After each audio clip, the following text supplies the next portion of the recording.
Break होगा Na positive Cl negative में। तो बेटा वेंट ऑफ फैक्टर के लिए क्या होगा, NaCl वाटर में है तो डिसोसिएट हो गया Na plus Cl minus. Went Hoff factor का फॉर्मूला क्या है, number of particles after dissociation upon, तो आफ्टर डिसोसिएशन इसमें 2 है और बिफोर में 1 था, तो आपके आई की वैल्यू कितनी रहेगी 2। दूसरा एग्जांपल देख लो आप, BaCl2 ले लेते हैं, किस में ब्रेक होगा ये, Ba2 पॉजिटिव और 2Cl नेगेटिव। फिर से आई, बताइए number of particle after dissociation 3 है, एक ये था दो ये हैं, पहले 1 था, तो अब आई कितना हो गया। तीसरा एग्जांपल ले लेते हैं, K4FeCN का होल 6, ये बेटा कॉम्प्लेक्स कंपाउंड बोले जाते हैं। कॉम्प्लेक्स कंपाउंड को जब आप ब्रेक करोगे तो 2 मेटल होते हैं, उसमें से पहले वाला मेटल अलग होता है, दूसरा वाला नहीं रहता। सीधी बात ये समझो कि जो स्क्वायर ब्रैकेट के अंदर आ गया वो तिहाड़ जेल में घुस गया, वो नहीं अलग हो सकता, लाइफ टाइम कैद है उसकी। 4K पॉजिटिव FeCN का होल 6 4 नेगेटिव, तो नंबर ऑफ आयंस कितने रहे, एक 4 ये है और एक ये 5, 5/1, तो आई की वैल्यू 5। तो इन सारे एग्जाम्पल से एक बात क्लियर हो गई कि जब कंप्लीट डिसोसिएशन हो रहा होता है तो उस सॉल्ट में जितने आयन होते हैं वो वेंट ऑफ फैक्टर है। सॉल्ट में जितने आयन बनेंगे वही उसका वेंट ऑफ फैक्टर होता है, तो इसे निकालने में कोई दिक्कत नहीं है ना, बराबर। चलो अब बात करेंगे कंप्लीट एसोसिएशन वाली बात पे, अभी नोट कर लेना बाद में। वो तो कंप्लीट डिसोसिएशन हो रहा था, इस वाले में क्या है कंप्लीट, ये कंप्लीट डिसोसिएशन का केस है, और अगला वाला वो कंप्लीट एसोसिएशन है। इसमें क्या करना पड़ेगा, 2Ki प्लस HgI2 मिलके क्या बना लेगा ये K2HgI4। तो मिलने से पहले कितने थे भाई, वेंट ऑफ फैक्टर बताइए, number of particle after association upon before association. तो आफ्टर में कितना है 1 और बिफोर में कितने थे 2 और 1 3, तो आई की वैल्यू कितनी आ गई 1/3 आ गई। नहीं समझ में आया, आ गया तो चलो बताओ फिर क्या है। हमारे पास में एक कंपाउंड है FeCl3, वहां पे बना के दिखाया उन्होंने K3 FeCN का होल 6, बताओ जरा आई कितना आया। तो यहां आफ्टर एसोसिएशन 1 है और पहले कितने थे 4 थे। तो आप देख रहे होंगे एसोसिएशन के केस में जितने पहले थे वो 1 में आ जाते हैं, L ही कर देते हैं, वो गलती से हो गया होगा। FeCl है ना, 3 Cl ये थे, 3 ये हो गए 6 हो गए। वो इसे और अच्छे से लिखना चाहते हो तो लिख दो। तो एसोसिएशन अगर कंप्लीट हो रहा है तो जितने पार्टिकल्स आपके पार्टिसिपेट कर रहे हैं वो 1 में आ जाएंगे। इधर 3 थे तो 1/3, इधर 4 है तो 1/4, 5 हो गए तो 1/5, ये कंप्लीट एसोसिएशन। तो आपके एसोसिएशन में वेंट ऑफ फैक्टर की वैल्यू 1 से कम आ रही है और डिसोसिएशन में 1 से ज्यादा आ रही थी। ये तो कंप्लीट वाली बात है। चलो एक और ले लेते हैं, मैं ये मान लूं कार्बोक्सिलिक एसिड अगर कंप्लीट एसोसिएट हो रहा है तो 2 मॉलिक्यूल मिलकर के एक बना जाते हैं। आई कितना होगा, आफ्टर 1 है बिफोर 2 था, ये 1/2 हो गया। आई बराबर क्या है 1/2, तो इसका मतलब वेंट ऑफ फैक्टर ये कंप्लीट वाले केस बन गए। अब अगला केस आएगा पार्शियल डिसोसिएशन। पार्शियल डिसोसिएशन के लिए हमारे पास एक केस ये हो सकता है, पार्शियल डिसोसिएशन ये है डिसोसिएशन वाला केस। आपके पास अल्फा गिवन है तो ठीक है, वरना आपको Ka गिवन होगा। Ka बराबर होता है α² m/1 - अल्फा। यहां पर Ka होता है 11th में पढ़ा था हमने, डिसोसिएशन कांस्टेंट ऑफ एसिड। अब एसिड ही क्यों आया है? क्योंकि एसोसिएशन डिसोसिएशन पार्शियली किस में होते हैं? कार्बोक्सिलिक एसिड में होते हैं। ठीक है, तो के ए आपके पास होगा, तो के ए रख करके अल्फा निकालो, अल्फा रख करके आई निकालो। एम मोलरिटी क्वेश्चन में गिवन होगी या फिर मास वगैरह गिवन होगी, मोलरिटी निकाल लो उसको। तो इसका कैसा केस होगा, एक बार केस समझ लेते हैं इसका। पार्शियल डिसोसिएशन में वो कह रहा है acidic acid in water get 40% dissociate, calculate van't Hoff factor.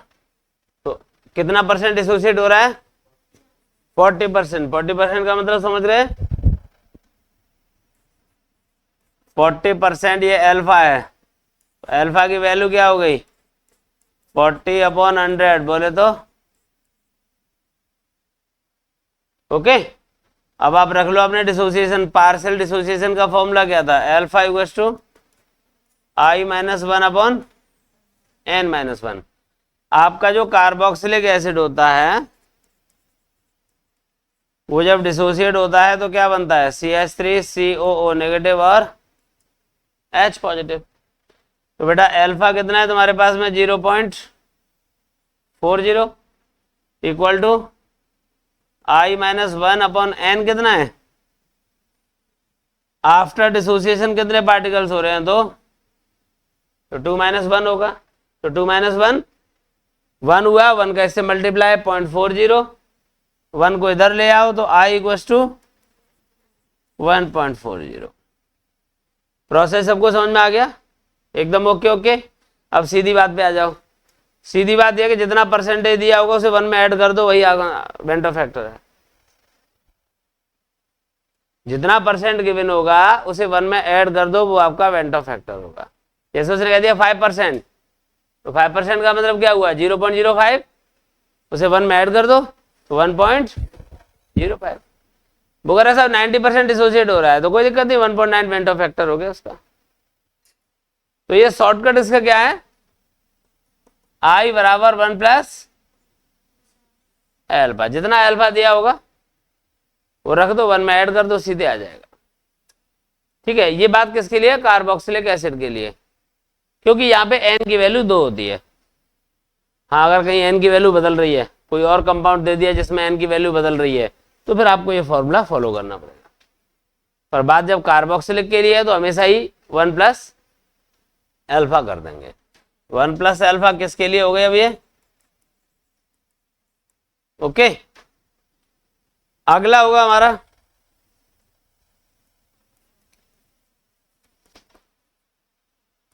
Partially association. ये कब बताया था मैंने? जब कार्बोक्सिलिक एसिड किसी ऑर्गेनिक सॉल्वेंट में होते हैं तो पार्शियल एसोसिएशन होता है। इसका भी पैटर्न वही है, CH3COOH के 2 मॉलिक्यूल्स मिलकर के क्या बना रहे हैं? Hold twice.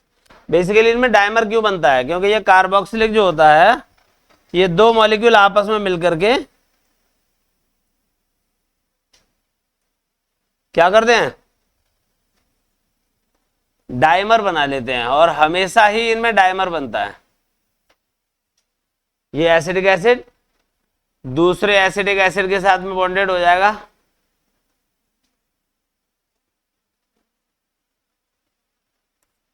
तो ये बीच में क्या है भाई? बीच में हाइड्रोजन बॉन्ड है। तो ये एसिडिक एसिड दूसरे एसिडिक एसिड से मिलके क्या बना लेगा? डाइमर।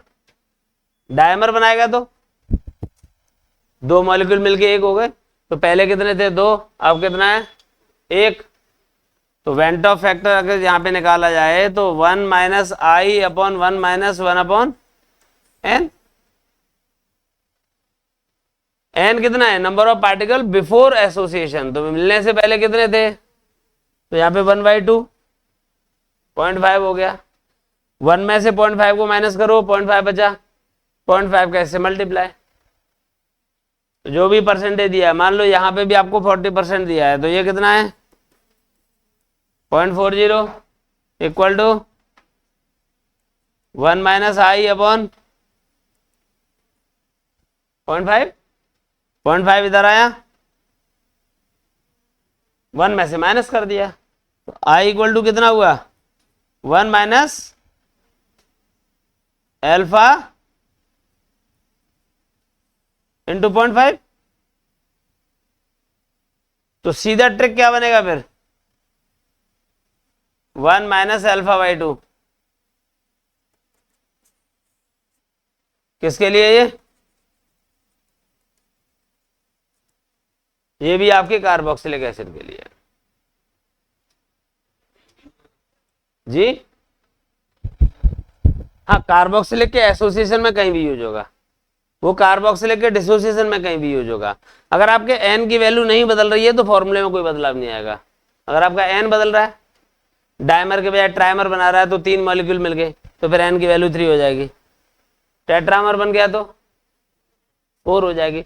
जितने मॉलिक्यूल मिल रहे हैं आपस में, वो एन की वैल्यू यहाँ पे रखी जाएगी, बाकी सब पूरा प्रोसेस सेम रहेगा।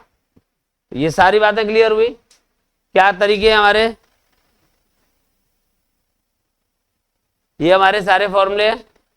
इनमें से सबसे ज्यादा यूज होने वाला फॉर्मूला हमारा ये वाला है, नंबर ऑफ पार्टिकल बिफोर और आफ्टर वाला। ठीक है, इसकी जरूरत बहुत कम पड़ेगी। इसकी जरूरत कहां पड़ेगी, जैसे अभी आ जाते हैं इधर, कार्बोक्सिलिक एसिड की बात हुई हमारी,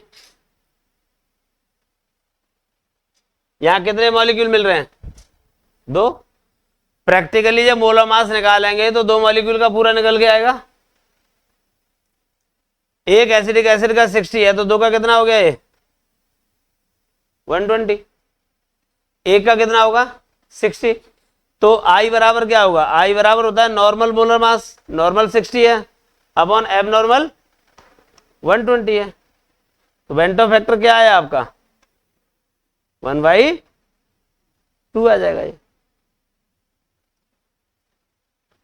तो ये वेंटो फैक्टर कंप्लीट एसोसिएशन के केस में, कि जब पूरा का पूरा एसोसिएट हो जाए तो 1/2। आपको याद है मैंने पीछे भी निकाल के दिखाया इसको, कंप्लीट एसोसिएशन वाले केस में। इधर अगर ये कंप्लीट एसोसिएशन हो रहा है तो आफ्टर पार्टिकल 1 है, बिफोर 2 था तो 1/2। और मोलर मास वाले से निकालो तो नॉर्मल मोलर मास 60, एबनॉर्मल 120, तो भी वो 1/2 निकल के आएगा। तो बाकी फॉर्मूले की जरूरत हमें बहुत रेयर पड़नी है। इनमें से सबसे ज्यादा ये यूज होना है, कभी कभार ये कर लेंगे, बाकी ये तो मैंने कभी देखा नहीं किसी न्यूमेरिकल में यूज हो रहा हो, और लिखा है तो लिख देते हैं उसे। बाकी ये पार्शियल एसोसिएशन और डिसोसिएशन वाले दोनों अपने काम आते रहते हैं। तो इनके लिए शॉर्टकट क्या बताया मैंने, क्या शॉर्टकट है इसके लिए, आई बराबर 1 प्लस एल्फा, और उसके लिए क्या है आई बराबर 1 माइनस एल्फा बाई 2। तो ये शॉर्टकट्स हैं इनके। ओके, तो जो चीज कॉपी नहीं करी है वो कर लो, ये तो हो गया, तो पूरा ये फॉर्मूला लिख लो। के ए वाला 2 मॉलिक्यूल का मिलके प्रैक्टिकली निकालेंगे, दोनों का साथ साथ आएगा तो 120 आएगा। एग्जैक्टली था तो 60 ना, पर प्रैक्टिकली वो 120 आ रहा है, तो अब नॉर्मली तो पेपर में गिवन होगा क्वेश्चन में, abnormal molar mass of the given compound ये है। नॉर्मल तो तुम अपने आप निकाल ही लोगे कैलकुलेट करके, वेंटो फैक्टर क्या होगा, नॉर्मल खुद निकालो, एबनॉर्मल दे रखा है, डिवाइड कर दो, हो जाएगा। ये लिख लिया सबने, आगे बढ़े फिर।